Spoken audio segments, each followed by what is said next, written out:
Ayon sa DBS Bank, ang ekonomiya ng Pilipinas ay inaasahang lalago ng 5.8% ngayong 2025. Isang nakakagulat na balita mga kaibigan. Dahil ang mayamang bansa na Singapore ay isang makasaysayang pahayag ang kanilang binitiwan na talaga namang pag ikaw ay Pilipino, ay ikaw ay magpupugay kamay sa pagiging mapagkumbaba ng Singapore. Dahil for the first time, inamin ng Singapore na tatalunin natin ang kanilang ekonomiya ngayong taon. Paano nila ito nasabi?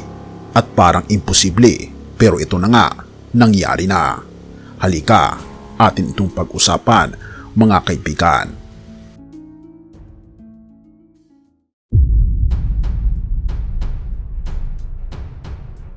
Isang hindi inaasahang pahayag mula sa Singapore, kung saan isa sa kanilang pinakasikat na bangko, ang DBS o Development Bank of Singapore, ay nagsalita sa isang nakakagulat na pahayag. Pero bago natin ito tignan, ang Singapore, ang bansang kilala sa matatag at mabilis na ekonomiya, ay umamin sa hindi nila akalain na tatalunin ng Pilipinas ang kanilang ekonomiya ngayong taon. Yes, you heard that right.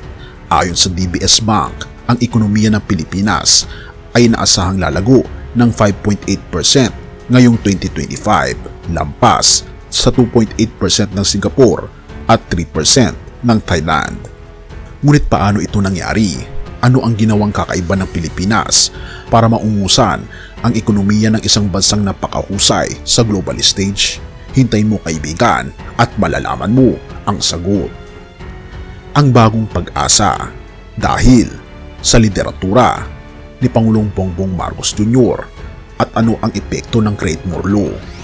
Maraming eksperto ang nagsasabing ang Create-More Law ay naging malaking tulong. Ang batas na ito ay nagpapababa ng corporate income tax mula 25% hanggang 20%. Ibig sabihin, mas maraming negosyo ang may espasyo para lumago, makapag-invest at magbibigay ng mas mataas na kita. Pero hindi lang yan. Ang disinflation at easing monetary policies ngayong taon ay nagbibigay daan para sa isang constructive macroeconomic environment na sinamantala ng Pilipinas. Okay, maganda yan sabi mo, pero sapat ba ito para ungusan ang Singapore? At bakit bumagsak ang pag-asa ng Singapore? Habang patuloy ang pag-usbong ng ekonomiya ng Pilipinas, bumaba ang kumpiyansa sa ekonomiya ng Singapore. Ang kanilang growth forecast ay bumagsak sa 2.8% dahil sa global uncertainties at mabagal na domestic consumption. E paano ang Trump factor? Narito ang twist.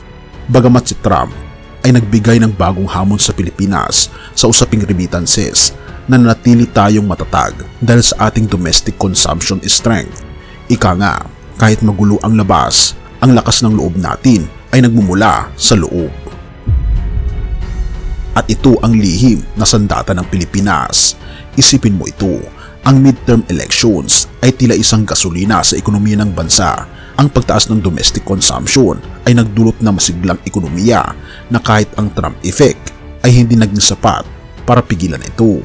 Ngunit higit sa lahat, ang suporta ng Estados Unidos, lalong-lalo na sa aspeto ng ekonomiya at depensa, ay patuloy na nagbibigay ng proteksyon at oportunidad para sa Pilipinas sa gitna ng global na hamon. Okay, so ano ang ibig sabihin nito? Ito ang mas malalim na epekto. Ito na ang malaking tanong. Ano ang kahulugan nito para sa mga Pilipino? Ang mas mabilis na paglago ng ekonomiya ay nangangahulugan ng mas maraming trabaho, mas matibay na negosyo, at mas malaking kumpiyansa mula sa mga lokal at dayuhang mamumuhunan. At higit sa lahat, ito ang simula ng bagong yugto para sa Pilipinas sa larangan ng pandaigdigang ekonomiya. Teka, paano ito nagawa ni Pangulong Bongbong Marcos Jr.?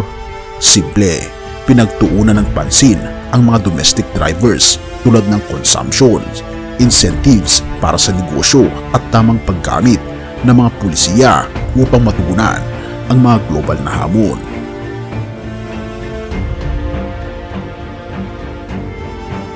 Ang mga taon ng pag-aaral at paghahanda ay nagbunga. Ngayong taon, hindi lang natin naungusan ang Thailand, kundi pati na rin ang Singapore. Ang ekonomiya ng Pilipinas ay hindi na lang underdog, tayo na ang rising star sa Asia. Kaya ano ang susunod? Habang pinapanood natin ito, napapaisip siguro tayo ano ang susunod na hakbang ng Pilipinas. Pero ang mas mahalaga, napagtanto mo rin kaya kung gaano kalaki ang potensyal ng ating bayan? So Singapore, handa na ba kayo? Dahil ang Pilipinas ay tuloy nang umaakyat sa pedestal ng pandaigdigang ekonomiya. Pangalawang Korinto 9:8. At ang Diyos ay makapangyarihan upang pasaganain kayo sa lahat ng bagay, upang sa lahat ng panahon ay magkaroon kayo ng sapat na kakayahan at labis-labis pa upang magawa ang bawat mabuting gawain. Ang mabilis na pag-angat ng ekonomiya ng Pilipinas ay patunay ng biyaya at patnubay ng ating Panginoong Diyos sa ating bansa. Sa kabila ng mga pagsubok at hamon, ipinapakita niya ang kanyang kakayahan na gawing masagana ang ating bayan. Ang paglago ng ating ekonomiya ay isang paalala na kapag tayo nagkakaisa, nagtitiwala at sumusunod sa kanyang kalooban, wala siyang hindi kayang gawing posible. Gayunpaman, ito rin ay isang hamon para sa atin na gamitin ang biyayang ito sa tamang paraan upang makatulong, magbahagi at maglingkod para sa ikabubuti ng bawat Pilipino. Purihin ang ating Panginoong Diyos at tayo manalangin. Ama naming Diyos na makapangyarihan sa lahat, kami po ay nagpapasalamat sa mga biyayang ipinagkakaloob niyo sa aming bayan. Salamat po sa patuloy na pag-angat ng aming ekonomiya at sa mga lider na ginagamit ninyo upang maisakatuparan ang mga layunin para sa ikabubuti ng aming bansa. O aming Panginoong Diyos, dakila ka sapagkat ikaw ang tunay na umiibig sa buong sanlibutan, gayon din sa aming bansa. Dinadalangin po namin na naway maging instrumento ang tagumpay na ito upang lalo naming makita ang inyong kabutihan at mas mapaglingkuran namin ang aming kapwa.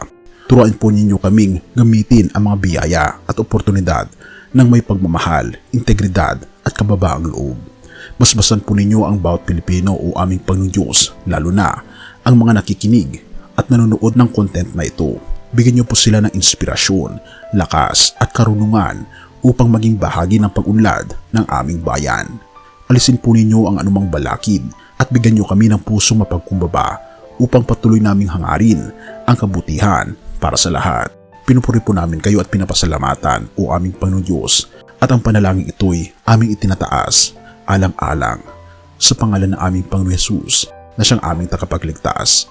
Salamat po Panginoong Diyos sa pagdinig ng aming panalangin at patnubayan po kami at patawarin po kami sa lahat ng aming pagkukulang at pagkakasala sapagkat kami sa hiling sa matamis na pangalan ng aming Panginoong Hesus. Amen.